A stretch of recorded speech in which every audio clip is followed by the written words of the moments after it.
I first met Brianna Larson when she was 9 years old.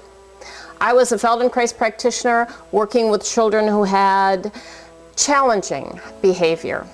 And the first time I met Brianna, she screamed at me. Then she proceeded to throw shoes at me, and following that up was squirting me in the face with Windex. And we have been fast friends ever since. My daughter Brianna is like no other child, definitely.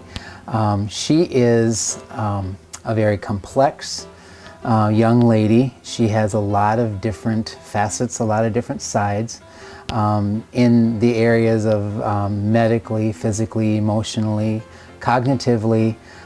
She's just a very complicated young lady. For the past 6 years, I've worked with Brianna in making movies, with her as the star.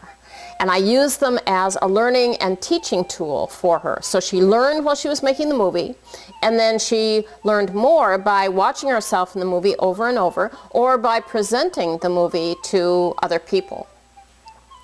So we began by using clay lessons. And the clay lessons helped her to link a word with its definition. Brianna, what is the Constitution? The rules of the United States. Well, that's very good. And what are the amendments?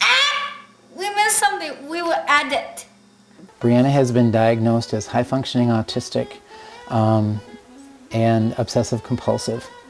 And she has anxiety disorder and a metabolic disorder or disease that's somehow in the mitochondrial system that technology is not able to even diagnose yet, and probably won't for another 5 to 10 years, depending on how far they can dig into the DNA between now and then.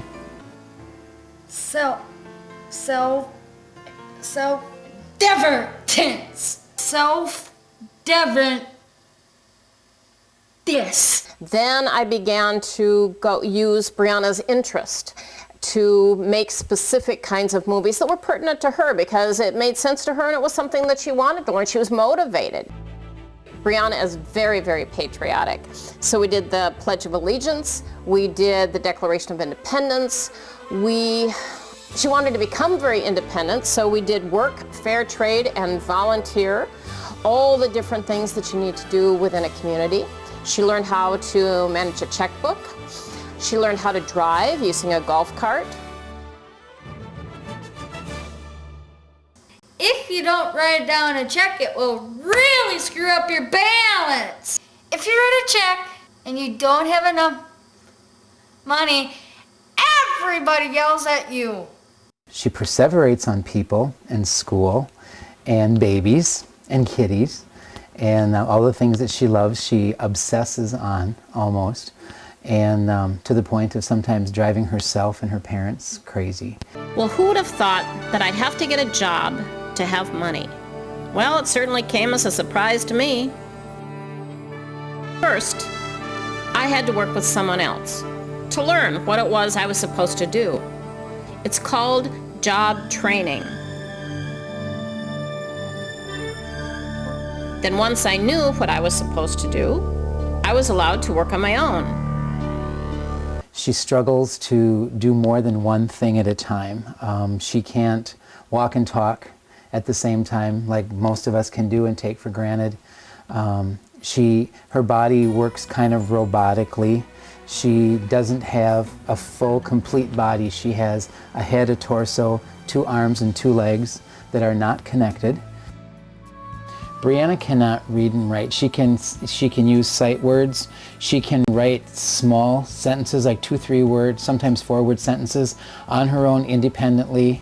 There are times when she can actually read a whole sentence unassisted, but basically she's not really able to read and write where she could read a book or be able to write a letter to someone on her own.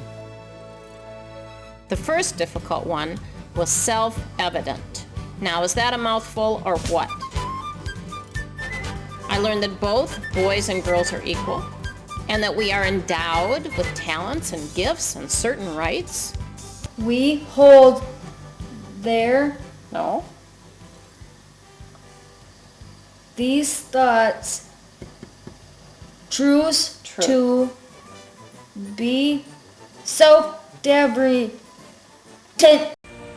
We hold these truths to be self-evident. That means no-brainer. That all men are created equal. That they are endowed by their Creator with certain unalienable rights. That means you can't take it away from me. Keep your hands off of them.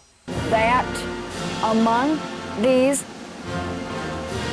are life, liberty, and the pursuit of happiness.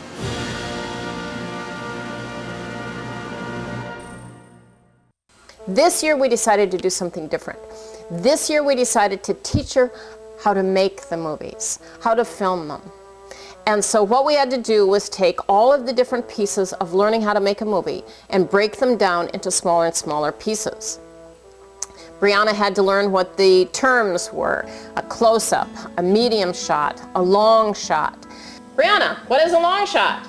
A long shot is the object and all the little pieces. The medium shot is the object. The cat is your object. Therefore, your cat has to stay in the center.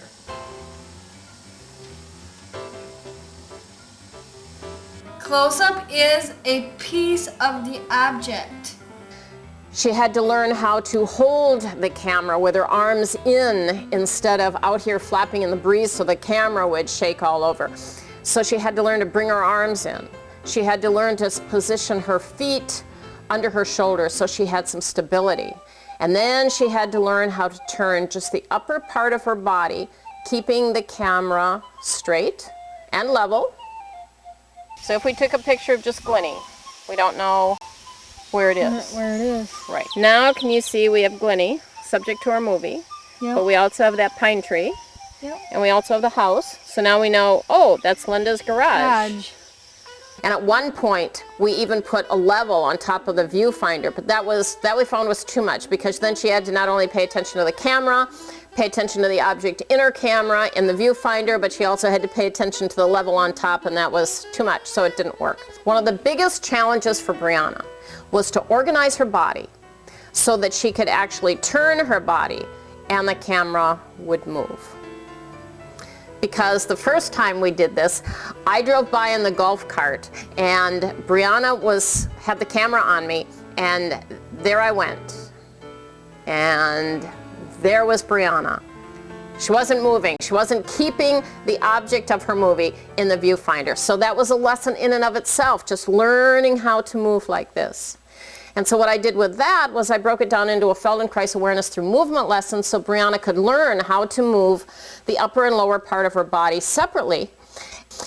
We put wrist weights and ankle weights on Brianna so that she could actually feel her body, and specifically to be able to feel the upper and lower parts of herself moving in opposition, so that then when she had the camera and she planted her feet, she could actually move with the camera as one unit and follow her object, which meant she had to do many different things at one time. She had to have her feet shoulder width apart and have her stability. She had to have her arms tucked in so they wouldn't get tired, so under her camera would be stable. She had to keep her camera from being lopsided. She had to keep her object in the viewfinder, and then she had to follow her object with her upper body. She doesn't act the way other children her age act, so she gets picked on, she gets looked down upon. Without the interventions that Brianna has received over the past 15 years, my guess is she probably would be institutionalized. Without all of the therapies, without all the different professionals that have worked with her, more on her ability to cope with life itself and how she has to deal with the world, I think she would have been a very frustrated, abusive child that would have been over-medicated and put in a room somewhere away from everybody else to protect her and other people. If they only knew where she had come from, they would realize how far she has come, and this wild little animal that we had at 2.5, 3 years old has really grown into a fine young lady that actually does have self-control. In a nutshell, that's my complicated little girl.